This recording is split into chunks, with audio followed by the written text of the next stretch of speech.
भक्तों, हर हर महादेव। राधे राधे। मेरी सभी माताओं, बहनों और भाई बंधुओं को मेरा नमस्कार है। आप सभी का भारतीय वंदनी चैनल में स्वागत है। भक्तों, हमारे धर्म की मान्यता अनुसार गाय माता में 33 कोटि देवी देवताओं का वास होता है। इसलिए पुण्य फल पाने के लिए आदमी को सदैव गाय माता की पूजा करनी चाहिए, उनकी सेवा करनी चाहिए। भविष्य पुराण के अनुसार गौवत्स द्वादशी पर गाय माता और उनके बछड़े की पूजा की जाती है। हमारे धार्मिक पुराणों, कथाओं और ग्रंथों में भी गाय माता को सर्वश्रेष्ठ बताया गया है। मान्यता है कि जब भगवान श्री कृष्ण का जन्म हुआ था तो उसके बाद माता यशोदा ने भी गाय माता का दर्शन व पूजन किया था। कार्तिक मास की कृष्ण पक्ष की द्वादशी को गौवत्स द्वादशी मनाई जाती है। इस दिन गाय व बछड़े का पूजन किया जाता है। पूजा करने के बाद उन्हें गेहूं से बने पदार्थ खिलाने चाहिए। इस दिन गाय का दूध व गेहूं के बने पदार्थ का प्रयोग वर्जित है। इस दिन कटे फल का सेवन भी नहीं करना चाहिए तथा पूजा करने के बाद गौवत्स द्वादशी व्रत की कथा सुनकर ब्राह्मणों को फल देना चाहिए। गौवत्स द्वादशी को बछबारस के नाम से भी जाना जाता है।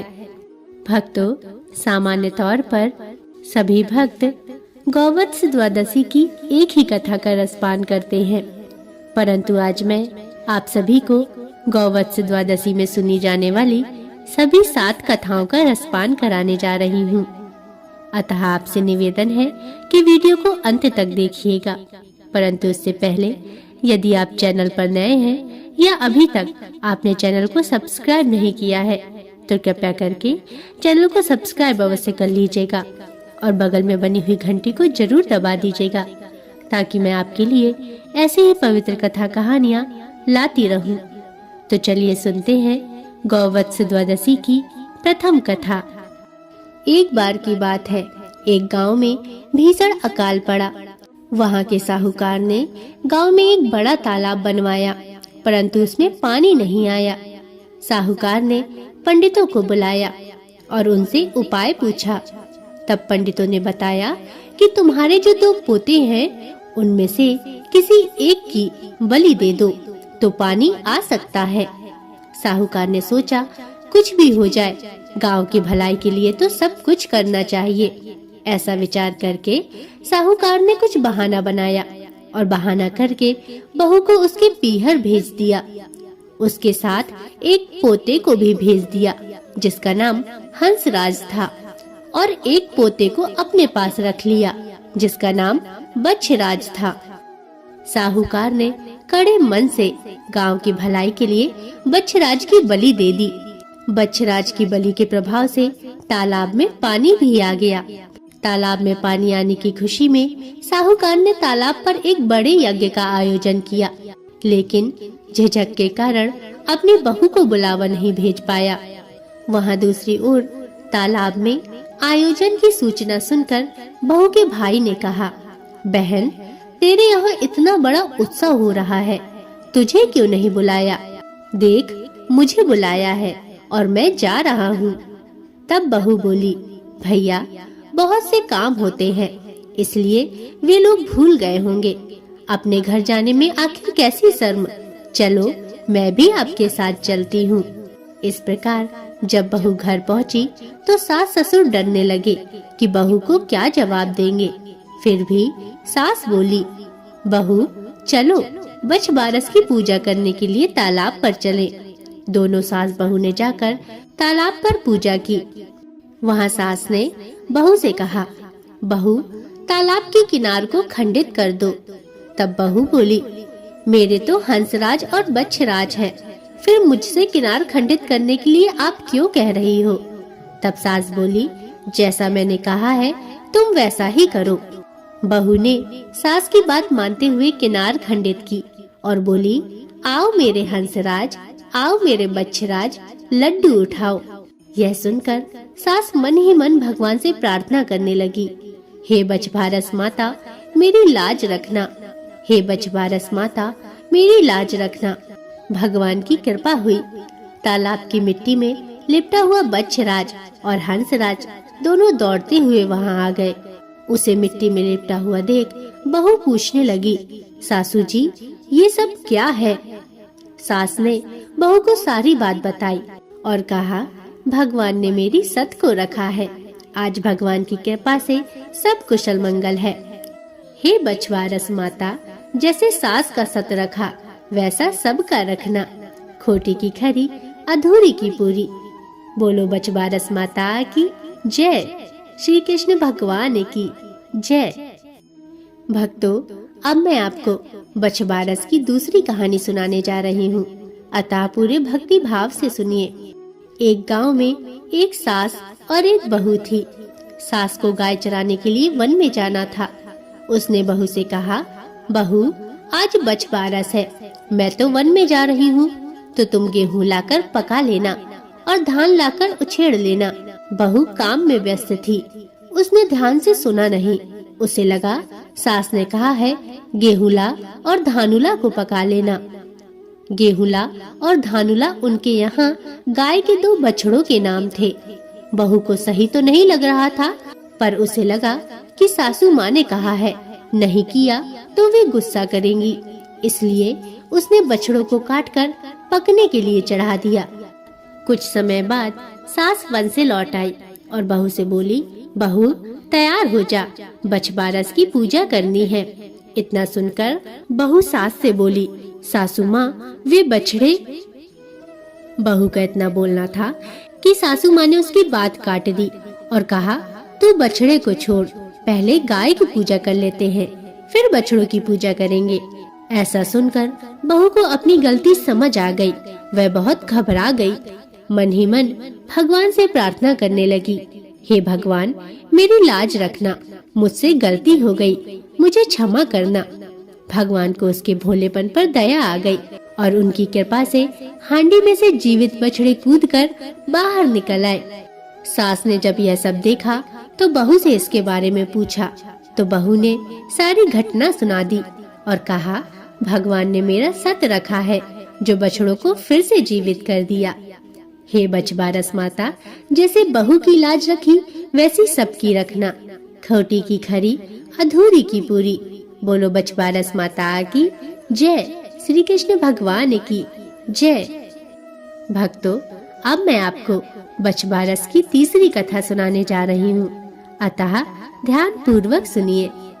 एक वर्ष की बात है, गौवत्स द्वादशी का दिन आया। इंद्र की इंद्राणी पूजा करने के लिए धरती पर आई और उनको एक गाय दिखी और वे सभी गाय की पूजा करने लगी। लेकिन पूजा करते समय वे आगे से पूजा करती तो गाय सींग मारती और पीछे से पूजा करती तो गाय लात मारती। इंद्र की इंद्राणियां बोली, हे गाय, हम तो तुम्हें पूज रहे हैं, तो तुम हमें क्यों मार रही हो? तो गाय बोली, मुझ अकेली को क्या पूजती हो? पूजना है तो गाय और बछड़ा दोनों को पूजो। इंद्र की इंद्राणियों ने दर्भ का बच्चा बनाया और गाय के पास बिठाया और अमृत के छींटे दिए। गाय के पास आते ही बछड़ा जीवित हो गया और गाय का दूध पीने लगा। इंद्राणियों ने उन दोनों की पूजा की। फिर गाय बछड़े को लेकर घर आई। गाय के साथ बछड़ा देखकर मालकिन ने उसे घर में नहीं घुसने दिया और वो गाय से कहने लगी, मेरे तो बच्चा नहीं है और तू बच्चा लाई है। यहाँ मेरे लिए बच्चा लाएगी तो ही तुझे अंदर आने दूंगी। इस पर गाय बोली, अभी तुम मुझे अंदर ले लो, अगली बछवारस को मैं तुम्हें बेटा दूंगी। भक्तों, अगली बछवारस आई। गाय वन में गई। इंद्र की इंद्राणियां पूजा करने के लिए आई और गाय की पूजा करने लगी। तो गाय उन्हें पूजा नहीं करने दे रही थी, मार रही थी। तो इंद्राणियां बोली, गाय अब तुझे क्या चाहिए?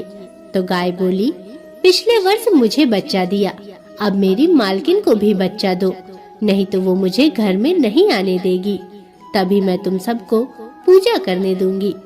इस पर इंद्र की इंद्राणियों ने दर्भ का बच्चा बनाया और दर्भ का पालना बनाया।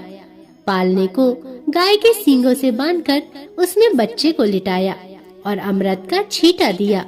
फिर इंद्राणियों ने गाय की पूजा करी।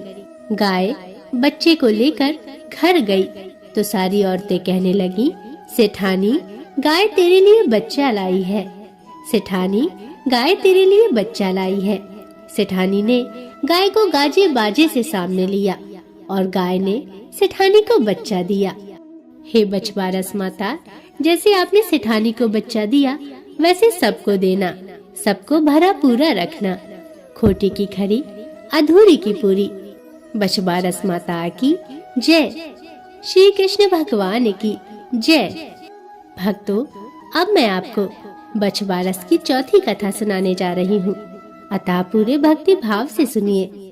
प्राचीन समय में सुवर्णसुर नगर में देवदानी नाम का राजा राज करता था, जिसकी 2 रानियां थीं, जिनका नाम सीता और गीता था। तथा उस राजा ने एक भैंस और एक बछड़ा भी पाल रखा था।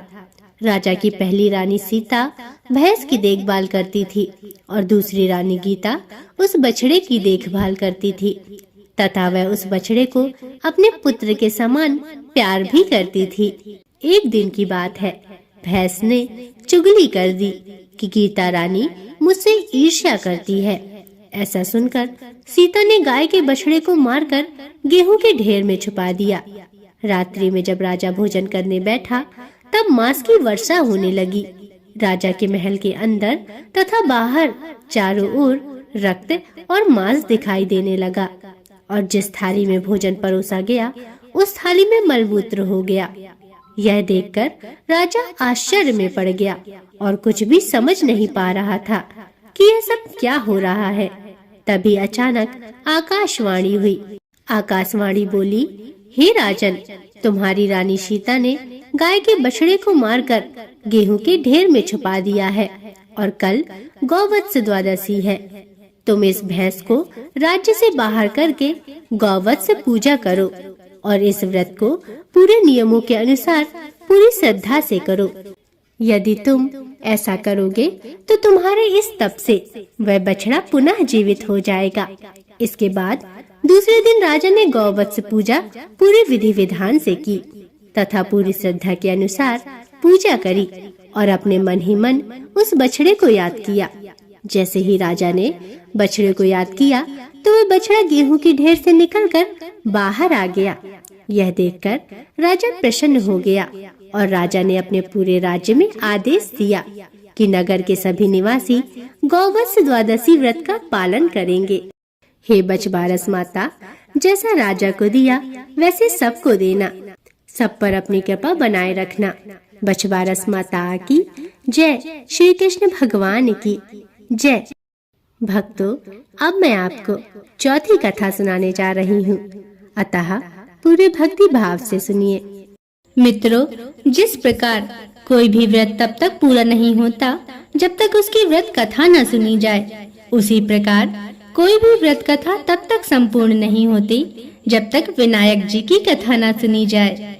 किसी भी कथा के बाद विनायक जी की कथा सुनने से संपूर्ण फल की प्राप्ति होती है। अतः मैं आप सभी को अब विनायक जी की कथा सुनाने जा रही हूँ। ध्यान से सुनिए। मित्रों, एक गांव की बात है। एक बहुत गरीब अंधी बूढ़ी माई थी। उनका एक छोटा सा परिवार था जिसमें उनका बेटा और बहू थी। बूढ़ी माई की गणेश जी में बहुत श्रद्धा थी। वे हमेशा उनकी भक्ति और पूजा में लगी रहती थीं। एक बार गणेश जी ने प्रसन्न होकर बूढ़ी माई को दर्शन दिए और उनसे कहा, बुढ़िया माई, मैं तेरी भक्ति से बहुत प्रसन्न हूँ, अब तू मुझसे कुछ मांग। तो बुढ़िया माई ने कहा, भगवान, मुझे तो कुछ मांगना ही नहीं आता, तो मैं आपसे क्या मांगू। तब गणेश जी बोले, अच्छा ठीक है, मैं कल फिर आऊंगा। तू अपने बहू बेटे से पूछना और उनसे पूछकर कुछ मांग लेना। बुढ़िया बोली, ठीक है। फिर बुढ़िया माई अपने बेटे बहू से बोली, आज मुझे प्रभु विनायक बाबा ने स्वयं दर्शन दिए हैं और उन्होंने मुझसे वर मांगने को कहा है। मुझे तो पता नहीं कि क्या मांगना चाहिए, तो तुम दोनों ही कुछ सोच समझ कर बताओ कि मुझे क्या मांगना चाहिए। विनायक बाबा कल फिर आएंगे। बेटे ने कहा कि माँ धन दौलत मांग ले और फिर अपनी बहू से पूछा तो वह बोली, सासू जी, हमारी शादी को काफी समय हो गया है और आपको पोता भी चाहिए, तो क्यों ना पोता ही मांग लो। तो बुढ़िया माई ने सोचा कि यह दोनों तो अपने मतलब की चीज मांग रहे हैं, तो क्यों ना मैं अपनी प्यारी सहेली से पूछती हूँ, वो सही सलाह देगी। ऐसा सोचकर बुढ़िया माई अपने पड़ोसन के पास जाती हैं और जाकर पूछती हैं, बहन, मुझे विनायक बाबा ने दर्शन दिए और मुझसे कुछ वर मांगने को कहा, क्योंकि मुझे कुछ सूझा नहीं कि मैं क्या मांगूं। तो उन्होंने कहा कि तू अपने बहू बेटे से पूछ लेना और फिर मुझे बताना, मैं कल फिर आऊंगा। जब मैंने अपने बहू बेटे से पूछा तो बेटा बोला कि धन मांग लो और बहू बोली कि पोता मांग लो। मुझे ये दोनों ही बातें उनके अपने मतलब की लगी, इसलिए अब मैं तुम्हारे पास आई हूँ। तुम मुझे सलाह दो कि मुझे क्या मांगना चाहिए। तब पड़ोसन बोली कि ना तू धन मांग, ना तू पोता मांग, तू थोड़े दिन तो जिएगी, सो तू आंखें मांग ले। ऐसा सुनकर बूढ़ी माई को ये बात भी सही नहीं लगी। ऐसा सोचते सोचते बुढ़िया ने रात गुजार दी। अगले दिन गणेश जी आए और बोले कि बुढ़िया माई आज कुछ मांग ले। तब वह बोली, हे विनायक, आंख दे जिससे सोने के कटोरे में पोते को दूध पीता देखूं। सुहाग दे, निरोग काया दे, 9 करोड़ की माया दे। बेटा पोते पर पोते, दुनिया में भाई भतीजे, सारे भूरे परिवार को सुख दे, मोक्ष दे। तब गणेश जी बोले, माई, तूने तो मुझे ठग लिया और सब कुछ मांग लिया। और मुस्कुराते हुए बोले, परंतु जैसे तुमने कहा सब वैसा ही होगा। और यह कहकर गणेश जी अंतर ध्यान हो गए। बुढ़िया माई को गणेश जी की कृपा से सब कुछ मिल गया। हे गणेश जी, जैसे बुढ़िया माई को दिया वैसे सबको देना। श्री गणेश भगवान की जय। मित्रों, यह थी 5वीं कथा। अब मैं आप सभी को 6वीं कथा सुनाने जा रही हूँ, अतः पूरे भक्ति भाव से सुनिए। मित्रों, किसी भी व्रत कथा को कहते समय तुलसी माता की व्रत कथा जरूर कहनी चाहिए, क्योंकि हिंदू पुराण में माता तुलसी बहुत ही शुभ और पूजनीय मानी गई हैं। अतः उनकी उपस्थिति वहाँ पर हमेशा शुभ फल ही प्रदान करती है। इसी के परिणाम स्वरूप भगवान विष्णु को भी भोग के लिए तुलसी का प्रसाद लगाया जाता है। अतः अब मैं आपको माता तुलसी की कथा सुनाने जा रही हूँ, अतः ध्यान से सुनिए। कार्तिक महीने में सब औरतें तुलसी माता को सींचने जाती थीं। सब तो सींच कर आ जाती थी, परंतु एक बूढ़ी माई तुलसी माता को आती, उन्हें सींचती और कहती, हे तुलसी माता, सत की दाता, मैं बिलड़ा सींचूं तेरा, तू कर निस्तारा मेरा। तुलसी माता अड़ुआ दे, लड़ुआ दे, पीतांबर की धोती दे, मीठा मीठा गास दे, बैकुंठ का वास दे, चटके की चाल दे, पटके की मौत दे, चंदन की काठ दे, झालर की झंकार दे, साई का राज दे, दाल भात का जीवन दे, 11 की मौत दे और श्री कृष्ण का कांधा दे। यह बात सुनकर तुलसी माता सूखने लगी। भगवान ने पूछा, हे तुलसी, तुम क्यों सूख रही हो? तुम्हारे पास तो इतनी औरतें रोज आती हैं, तुम्हें मीठा भोग लगाती हैं और गीत गाती हैं। तब तुलसी माता ने कहा, हे भगवान, सब औरतें मेरे पास आती हैं, परंतु उनमें से एक बूढ़ी माई रोज आती है और इस तरह की बात कहती है। मैं सब कुछ तो दे दूंगी, पर मैं श्री कृष्ण का कांधा कहाँ से दूंगी? तब भगवान बोले, हे तुलसी, तुम चिंता मत करो, वह मरेगी तो मैं उसे स्वयं कान्हा देने जाऊंगा। कुछ समय पश्चात बूढ़ी माई का देहांत हो गया। सारे गांव वाले एकत्रित हो गए और बूढ़ी माई को लेकर जाने लगे, पर वह इतनी भारी हो गई कि किसी से भी नहीं उठी। सबने कहा, इतना पूजा पाठ करती थी, पाप नष्ट होने की माला फेरती थी, फिर भी इतनी भारी कैसे हो गई? तब वहाँ बूढ़े ब्राह्मण के रूप में भगवान आए और वहाँ खड़े लोगों से उन्होंने पूछा, भाई, ये भीड़ कैसी है? तब वहाँ खड़े लोग बोले, ये बूढ़ी माई मर गई हैं। पापिन थी इसलिए भारी हो गई है, किसी से भी नहीं उठ रही है। तब भगवान ने कहा, मुझे इसके कान में एक बात कहने दो तो शायद ये उठ जाए। भगवान ने बूढ़ी माई के पास जाकर कान में कहा, बूढ़ी माई, मन की निकाल ले, अड़ुआ ले, गड़ुआ ले, पीताम्बर की धोती ले, मीठा मीठा ग्रास ले, बैकुंठ का वास ले, चटक की चाल ले, चंदन की काठ ले, झालर की झंकार ले, दाल भात का जीवन ले और श्री कृष्ण का कांधा भी ले। इतना सुनना था कि बुढ़िया हल्की हो गई। भगवान अपने कंधे पर ले गए और बुढ़िया को मुक्ति मिल गई। हे तुलसी माता, जैसी मुक्ति बूढ़ी माई की करी वैसी हमारी भी करना, और जैसे उसको कांधा मिला वैसा सभी को देना। जय तुलसी माता की। मित्रों, यह थी 6वीं कथा। अब मैं आपको 7वीं कथा सुनाने जा रही हूँ, अतः ध्यान से सुनिए। मित्रों, एक लपसी था और एक तपसी था। तपसी हमेशा भगवान की तपस्या में लीन रहता था और लपसी रोजाना 1.25 सेर की लापसी बनाकर भगवान को भोग लगाया करता था और फिर उसी को जीम लेता था। एक दिन दोनों लड़ने लगे। तपसी बोला, मैं रोज भगवान की तपस्या करता हूँ, इसलिए मैं बड़ा हूँ। लपसी बोला, मैं रोज भगवान को 1.25 सेर का लापसी का भोग लगाता हूँ, इसलिए मैं बड़ा हूँ। उसी समय नारद जी वहाँ से गुजर रहे थे। दोनों को लड़ता देखकर उनसे पूछा कि तुम क्यों लड़ रहे हो। तब तपसी ने खुद को बड़ा होने का कारण बताया और लपसी ने अपना कारण बताया। नारद जी बोले, तुम्हारा फैसला मैं कर दूंगा। दूसरे दिन लपसी और तपसी नहाकर अपनी रोज की भक्ति करने आए तो नारद जी ने छुपकर 1.25 करोड़ की एक अंगूठी उन दोनों के आगे रख दी। तपसी की नजर जब अंगूठी पर पड़ी तो उसने चुपचाप अंगूठी उठाकर अपने नीचे दबा ली, और लपसी की नजर जब अंगूठी पर पड़ी तो उसने ध्यान नहीं दिया और भगवान को भोग लगाकर लापसी खाने लगा। इसके बाद नारद जी सामने आए तो दोनों ने पूछा कि नारद जी, हम दोनों में कौन बड़ा है। तब नारद जी ने तपसी से खड़ा होने को कहा। वो खड़ा हुआ तो उसके नीचे दबी हुई अंगूठी दिखाई पड़ी।